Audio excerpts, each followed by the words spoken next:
انسان رزق کے معاملے میں ہمیشہ اللہ تعالیٰ کی طرف رجوع کرے اور کسی بھی پریشانی کی صورت میں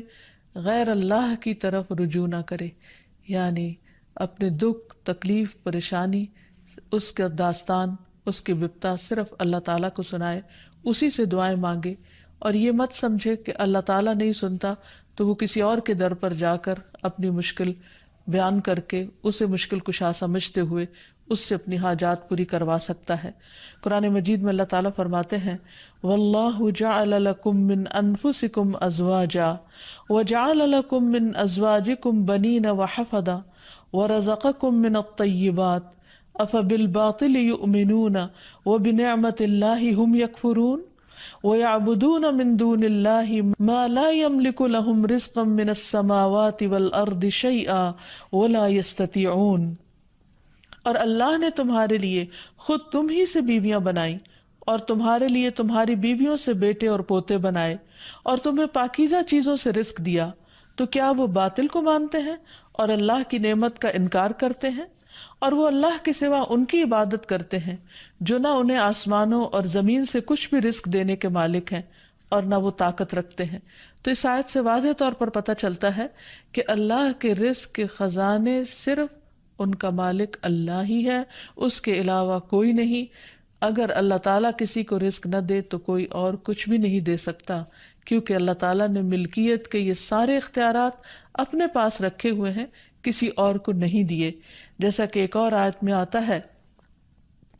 کہ انسان کو اللہ ہی کے ہاں رزق تلاش کرنا چاہیے۔ فرمایا انما تعبدون من دون اللہ اوثانا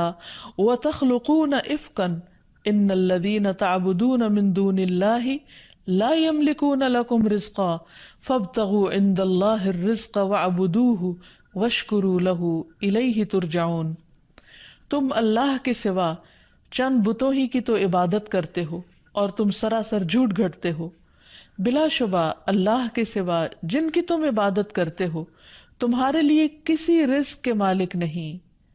سو تم اللہ کے ہاں ہی رزق تلاش کرو اور اسی کی عبادت کرو اور اس کا شکر کرو، اسی کی طرف تم لوٹائے جاؤ گے، یعنی اسی نے تمہیں پیدا کیا، وہی تمہیں رزق دیتا ہے، اسی کی طرف تمہاری واپسی ہے۔ اس لیے تم نہ اللہ کے سوا کسی اور کی عبادت کرو اور نہ ہی اس کے آگے ہاتھ پھیلاؤ اور نہ اس سے توقع رکھو کہ وہ تمہیں کچھ دے گا،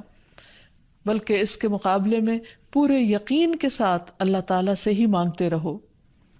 کیونکہ نبی صلی اللہ علیہ وسلم نے فرمایا کوئی شخص اس طرح دعا نہ کرے کہ اے اللہ اگر تو چاہے تو مجھے روزی دے،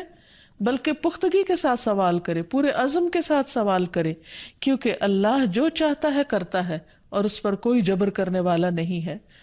اور جب بندہ اللہ سے رزق مانگتا ہے تو اللہ تعالیٰ اس کو عطا کرتا ہے۔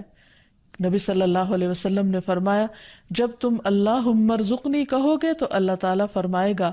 میں نے رزق دینے کا فیصلہ کر لیا، یعنی جب تم کہو گے کہ اللہ مجھے رزق دے تو اللہ تعالیٰ تمہیں جواب دے گا کہ ہاں میں تمہیں رزق دوں گا۔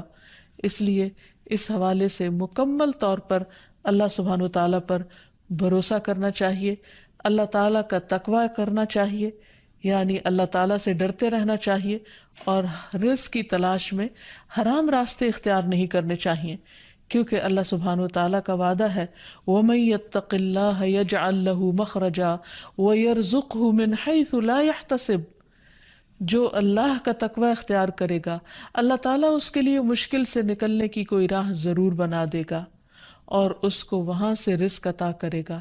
جہاں سے وہ سوچتا بھی نہیں ہوگا، یعنی اس کا وہم و گمان بھی نہیں ہوگا، اس کا خیال بھی نہیں ہوگا۔ اللہ تعالیٰ غیب سے ایسے اسباب پیدا کر دے گا جن کے بارے میں انسان نے کبھی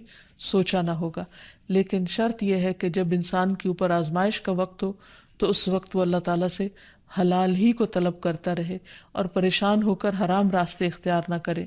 اللہ تعالیٰ کا وعدہ ہے کہ اگر کوئی اللہ سے ڈرتا ہے، اللہ کی اطاعت کرتا ہے، اللہ کی نافرمانی سے بچتا ہے، تو پھر ایسی صورت میں اللہ تعالیٰ اس پر آزمائش کے ختم ہونے کے بعد آسمان و زمین سے برکتوں کے دروازے کھول دے گا۔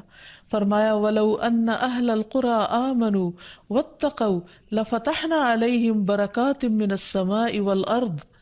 اور اگر یہ بستیوں والے ایمان لے آتے اور اللہ کا تقوی اختیار کرتے تو ہم ان پر آسمان اور زمین کی برکتوں کے دروازے کھول دیتے. یعنی اللہ تعالیٰ ان دروازوں کو بند کر کے آزماتا ضرور ہے، لیکن وہ دیکھتا یہ ہے کہ بندہ کرتا کیا ہے، اور جب بندہ اللہ کی اطاعت ہی کا عزم دل میں رکھتا ہے تو اللہ تعالیٰ اپنی رحمتیں عام کر دیتا ہے. پھر یہ کہ انسان کو اللہ کی تقسیم پر راضی رہنا چاہیے. اگر اپنے سے زیادہ کسی کو ملا ہے تو اس پر حسد نہیں کرنا چاہیے، اور اگر اپنے سے کم کسی کے پاس ہے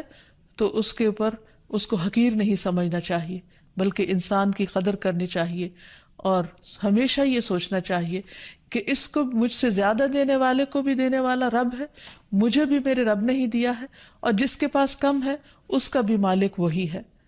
اور یہ بھی انسان یاد رکھے کہ انسان جب حرام سے بچتا ہے، غلط راستوں سے بچتا ہے، اللہ تعالیٰ کی فرما برداری کرتا رہتا ہے، اس کا شکر ادا کرتا رہتا ہے، تو اللہ تعالیٰ اس کو حلال طریقوں سے بھی رزق عطا کرتا ہے. حدیث میں آتا ہے کہ رزق کی تلاش میں میانہ روی اختیار کرو، یعنی بہت ڈیسپریٹ نہ ہو جاؤ، اللہ تعالیٰ ضرور دروازہ کھولے گا. کہیں ایسا نہ ہو کہ رزق کا مؤخر ہونا یعنی ڈیلے ہونا تمہیں اس بات پر اکسا دے کہ تم اللہ تعالیٰ کی نافرمانیاں کرنے لگو، یعنی نافرمانی کے ذریعے اس کا رزق تلاش کرو.